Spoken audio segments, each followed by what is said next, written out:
Welcome to New Stripe City, a YouTube channel for diehard Bengals fans. I'm your host, Ace Boogie, and I also have my co-host. It's been a while, but she is back. G, what's going on? Hey, how's it going? Going Uh, pretty good.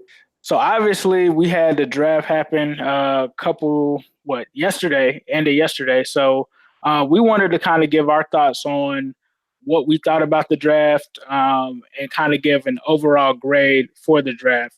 With that being said, G, what would you say would be your overall grade for this draft and why?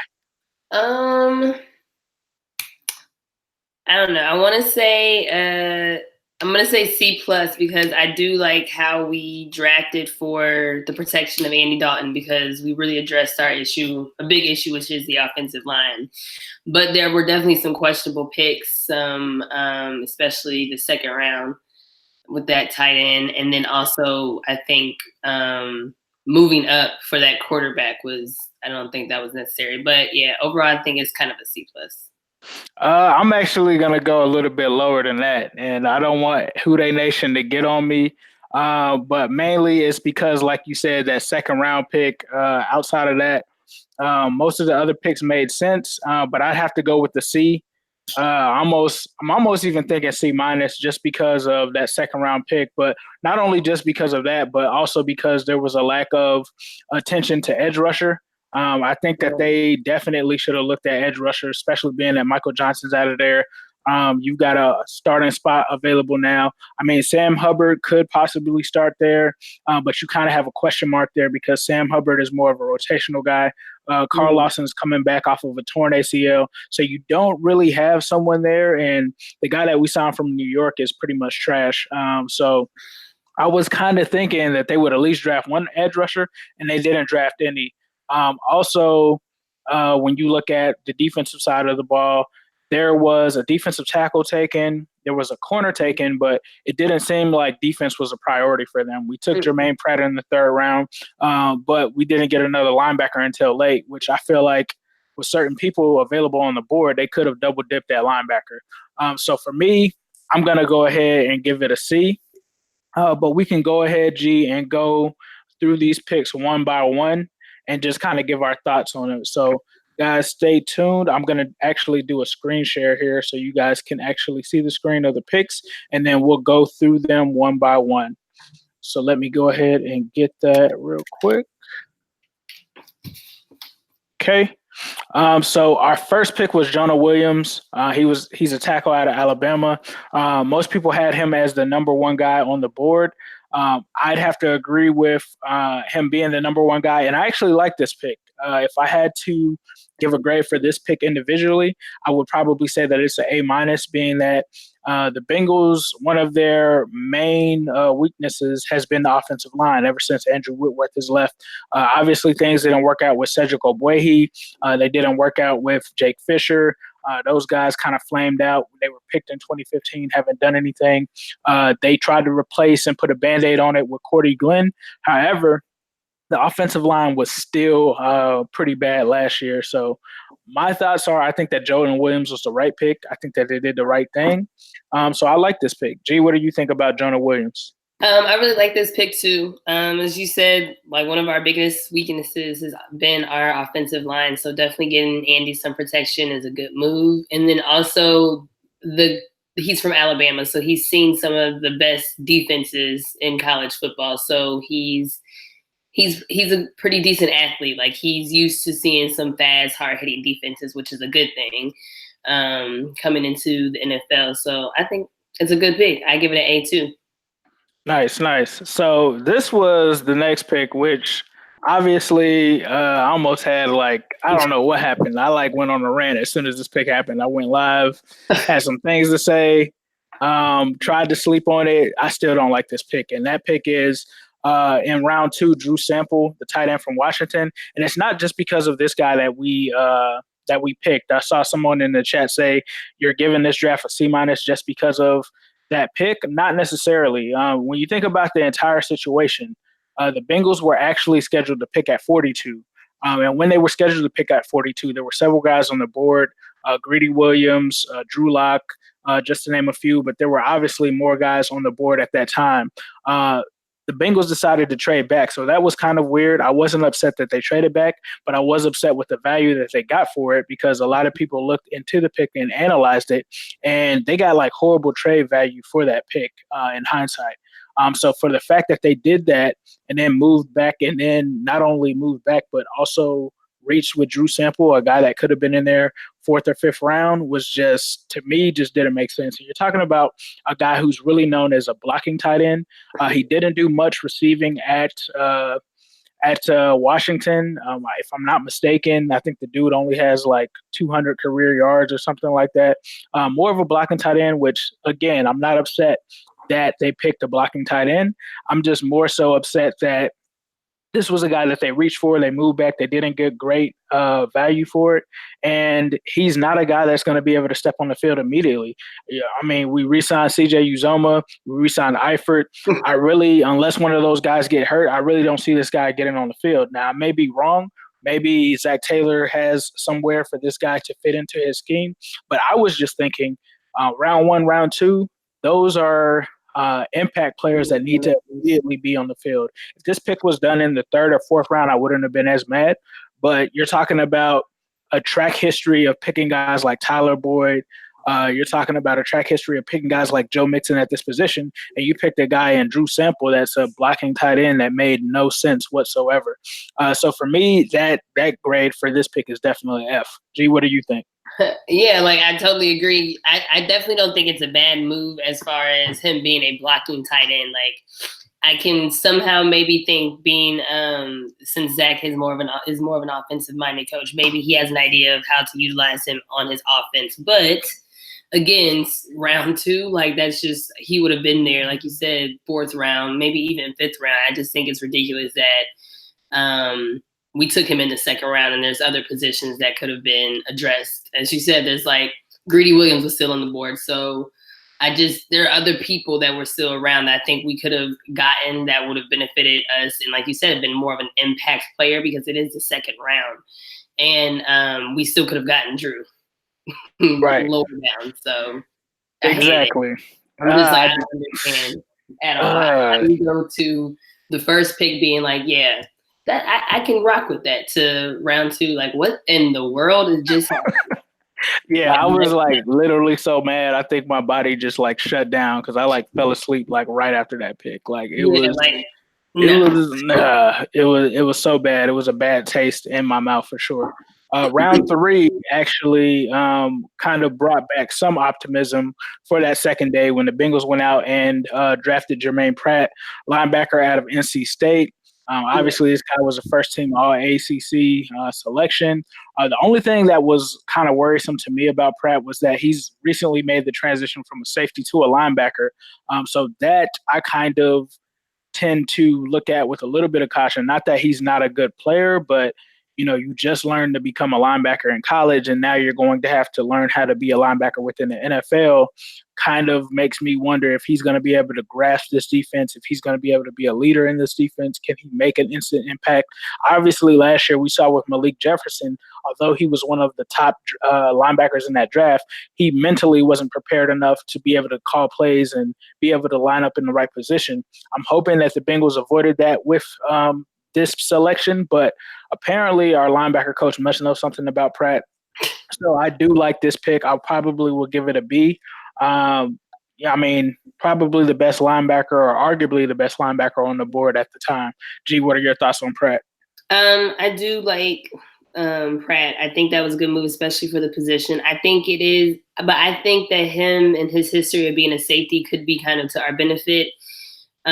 Just I guess in the matter of like speed and just knowing where the ball is. Like I feel like that could be a benefit, even though you're right, stepping up and being a linebacker in the NFL is definitely not an easy transition, but I think his history could be a benefit for us.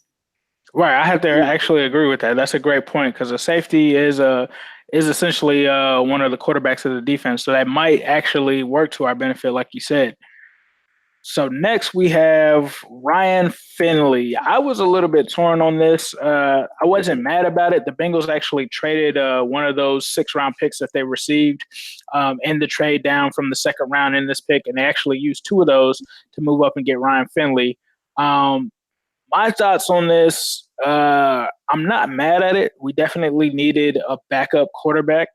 However, I'm not sure that Finley is a guy that is much different from Jeff Driscoll in the same sense as last year we saw that we thought Jeff Driscoll could be a guy that could come in and possibly perform like AJ McCarron and make sure that there's not much of a drop off in the offense. But we saw last year that that wasn't the case.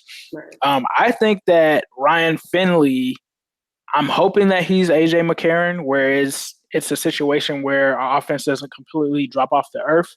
But we're not going to know until we see this guy. But I've heard good things about him. I've heard that a lot of coaches liked Ryan Finley. They thought that he had a pretty good quarterback brain. And I kind of trust this coaching staff because it's mostly made up of guys that are quarterback specialists. So we have Zach Taylor, who was a quarterback coach, played quarterback in the NFL.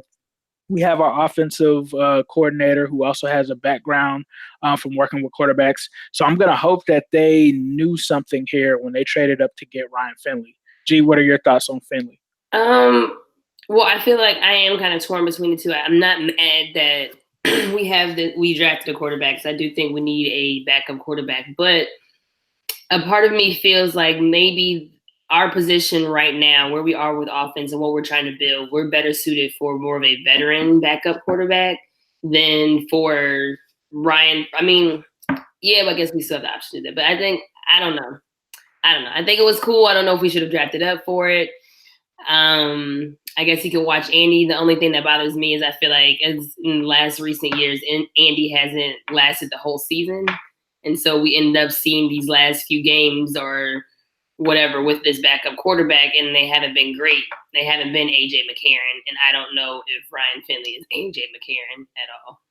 So, Right. Exactly. I think you make a good point there. It's like we don't know exactly what we have, and it's not guaranteed that Andy Dalton is going to stay. So if we end up walking away from him in 2020, is Ryan Finley really that guy that's going to step in and be our next guy? I don't think so. I don't think he's capable of that. If that was the case, I feel like he would have been picked a lot earlier than the fourth round. Absolutely. I agree. So that brings us to our other pick in the fourth round. Looks like we had three total. Rennell Wren, a defensive tackle out of Arizona State. Looks like he was a four-star recruit and first-team All-State from St. Louis.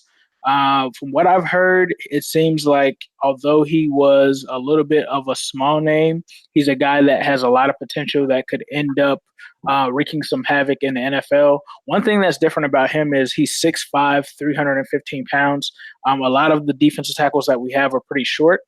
So when I heard our defensive line coach talk about him, he talked about getting a guy that had more size than what we already have. So I'm assuming that that means height. And so I actually kind of like this pick. If he's a guy that can step in there and make a difference and be a bigger body, then I like it. But if he's just a project guy that can't really get in and make an impact, I'm not so sure about it. What are your thoughts on it, G? I feel the exact same way, honestly. So if he can get in and be an impact and do what his size and everything they say he can do, I think that he's a great benefit. But if he just kind of doesn't live up to the potential, then I mean, hey, you're just another person. Right. Right. And it seems like for some reason we like drafting tackles in the fourth round, but it seems like we haven't been able to find necessarily that guy that can really match Geno Atkins. It's like we have all of these sidekicks that have kind of failed. So hopefully this guy can actually step in and be a little bit more consistent. We do have Andrew Billings, but he has not lived up to the bill so far, no pun intended. That brings us to, I probably want to say, one of my favorite picks of the draft, and that was with us going to the Ohio State Buckeye pool and pulling out another one with drafting guard Michael Jordan out of Ohio State. This guy is 6'6", which is very tall for a guard. He's 312 pounds. I really like this pick just because the Bengals seem to have a concerted effort to fix this offensive line, give us some depth. Going back to that Buckeye pool, which I think we proved last year that was the right place to be with picking Billy Price and picking Sam Hubbard. They continue to do that here. I like it because this is a guy that has a lot of potential if he can come in and possibly take Clint Bowling's spot, possibly take another guard spot. He's got a previous history and has played with Billy Price. That's another reason I like it. So this, for me, I'd have to give this pick an A for sure. G, what are your thoughts on Michael Jordan? I like it too, and maybe a little biased just because he's from Ohio State, but Definitely. like you said, we are definitely addressing the issue, which is our offensive line. So it's definitely good to see that we're serious about making some changes in that, and I think that he could definitely be someone who can make an immediate impact. If he plays like he did at Ohio State, I think he'll definitely make a big impact and fast. So I think it's a great pick.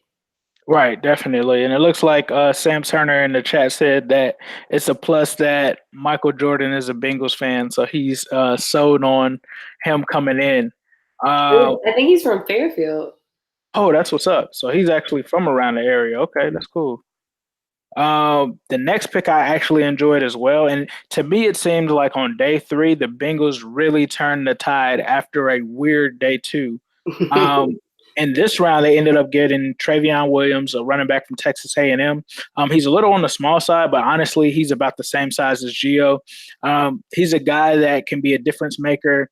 He's a guy that is an all-purpose back, so he's out of that Geo mode.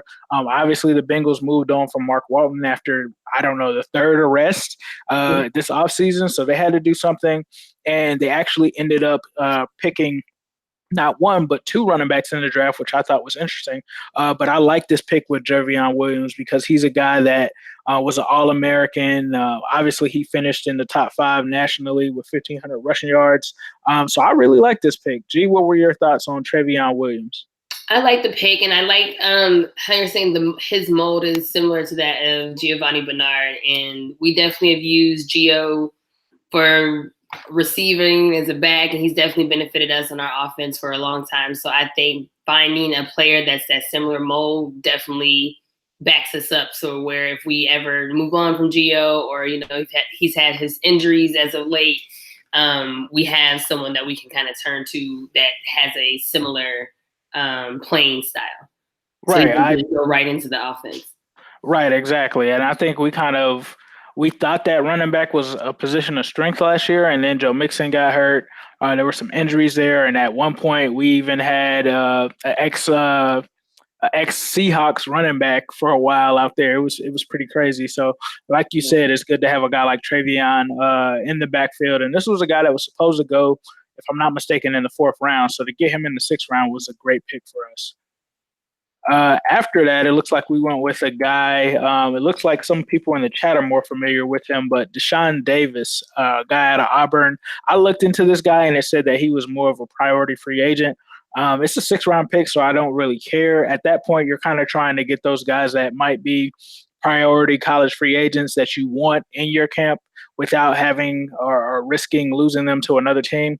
So it seems like he's okay. It looks like he was voted first team All SEC as a senior, so that sounds pretty good. And it looks like he topped his squad with 116 tackles, had 3.5 sacks. From what I heard, seems like he was teammates with Carl Lawson. So, it's kind of a man pick for me. G, what are your thoughts on Davis?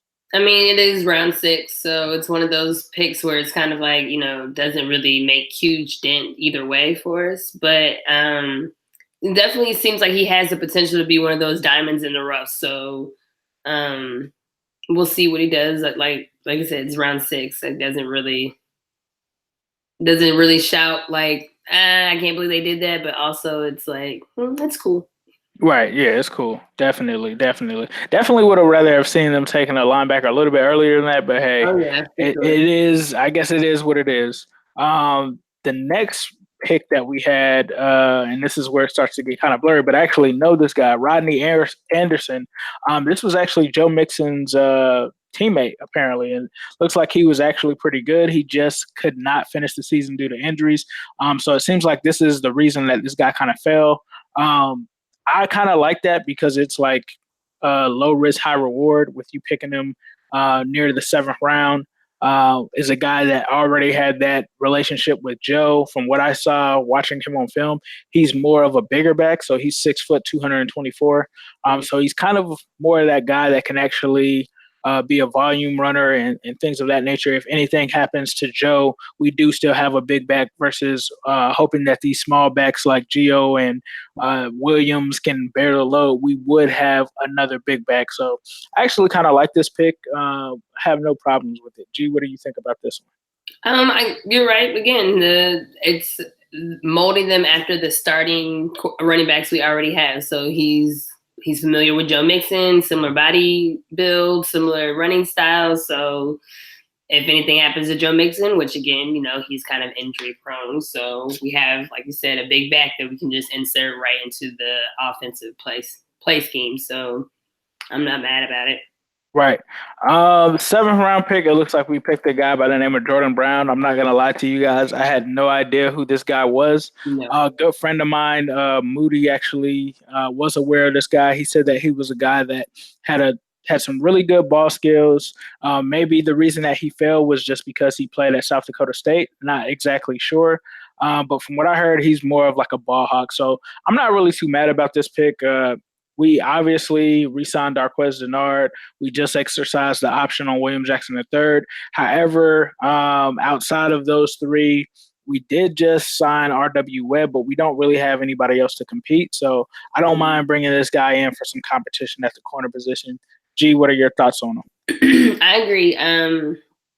I've always felt like our secondary has always been kind of sway. Sometimes it's all right, sometimes it's not. So it's cool, like you said, to have that backup or that competition to keep everybody on their toes, make sure everybody is playing to their highest ability at all times. So I like it. Definitely. So yeah, that kind of wraps up our draft. I personally thought that it was, I guess if you look at it from the standpoint of this draft, to me says that they want to run the ball with Joe Mixon. They went out and they grabbed tackle in Jonah Williams. They want to protect Andy Dalton. They also went out and grabbed a guard in Michael Jordan. To me, they got a blocking tight end. This team wants to run the ball. You're looking at where he comes from. He comes from that Rams offense where they obviously run that entire offense through Todd Gurley. It looks like he wants to bring his sense of that here to Cincinnati and have, it looks like, Joe Mixon be that guy. So I have no problem with it. I'm pretty sure a lot of the guys on the offense are happy about it. Andy Dalton's obviously happy. He doesn't have to look over his shoulder. From the point of looking for a defensive lineman and for a backup quarterback that can take his job. So it looks like they're going to go out this year and just add to what we already had and fix some of those weaknesses for this team. I definitely see that. We definitely had the offensive stars there. We just needed the line to make sure that it could all come together and work. So I think we're definitely, it looks like we're en route to fix that problem. I just want to make sure that our defense is like coming up to par too, because I really hate how our defense has kind of fallen off the way it has. And I want to see it get back to where it was like 2015, 2016, when we were really competing out there as a defensive unit. I want to see that again because I think we still have the talent to do that. So if we're going to fix that offensive line problem, then I hope that our defense is ready to step up too. I totally agree. I think defense has taken a step back these past 2 years, but it seems like that this staff has given a vote of confidence to that issue, primarily being coaching. Which I hope that that's the case. Linebacker still kind of worries me a little bit. I don't feel like they did enough there to kind of say this problem is going to be fixed going forward. But maybe these coaches can get that play out of a Malik Jefferson so he can get on the field this year. Maybe Jermaine Pratt's going to be a guy that can do something because the linebackers last year were extremely weak. We got rid of Tez. I'm kind of worried about that. I understand the move. Still kind of worried about it because he was literally our best linebacker. We got Preston Brown too, of the defense. Right. He was the heart of the defense. So you take the heart away from there. I kind of worry a little bit about it. Pass rush at times, once Carl Lawson went down, started to struggle a little bit. They didn't address it. So I don't know. We'll have to see because some of these picks that they made, it could lead to other guys getting cut. Maybe they do have some trades up their sleeve. Guys that I think need to be on notice after this draft: Jeff Driscoll, Clint Bowling, possibly. Cordy Glenn. I would hate to cut Cordy Glenn just because we picked Jonah Williams, because honestly, I think he's probably our second or third best lineman. But I think his starting position may be on notice. So Bobby Hart, I don't know why we re-signed him to the dollar amount that we did, but I think he's on notice as well because one of those guys are not going to be starting. So I think that is something to say. I think this draft also says that we're comfortable with where our receivers are. We did not take any receivers within the draft. I did hear about a Stanley Wilson Jr. that we signed as an undrafted free agent, which a lot of people like. But John Ross is here to stay. Tyler Boyd, I think, is here to stay. AJ Green is here to stay, especially with those guys going into contract years this year. I think that they probably are going to get those guys back in fold, hopefully before the season starts. But I think we're going to roll out, like you said, with the same guys. We're going to try to fix the offensive line, and we're going to hope that we can get the best out of this defense, which has been playing under the talent level, definitely way under the talent level. Yeah, that's what it is. And if it's really due to coaching, I hope that we have the right coaches in place to utilize what they have. Because I think we do have the talent. So. Definitely. Well, G, I don't have anything else. Was there anything else that you wanted to share with Who Dey Nation before we head out? No, we wait now. We're in a football hole, so right. We're in a drought now, guys. Right. One thing I want to ask you before we get out of here, I'm going to put you on the spot, G. I predicted the Bengals would go 9-7 this year. What's your prediction for the Bengals this year? Okay, so overall Bengals, I think we're gonna do 8-8. Okay.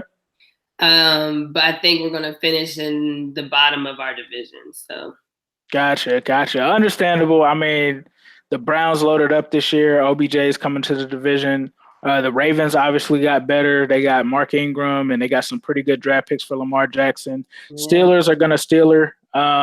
They went ahead, and even though they lost AB and a lot of picks, you still can't count them out necessarily yet. So, hey, understandable. Definitely is a year where we have to prove it for sure. We definitely gotta step up if we want to do something this year. Right, definitely. Mm-hmm. Well, with that being said, we appreciate you guys tuning in, and as usual, we'll leave you with a Who Dey all day, every day, and especially on Sunday. See ya.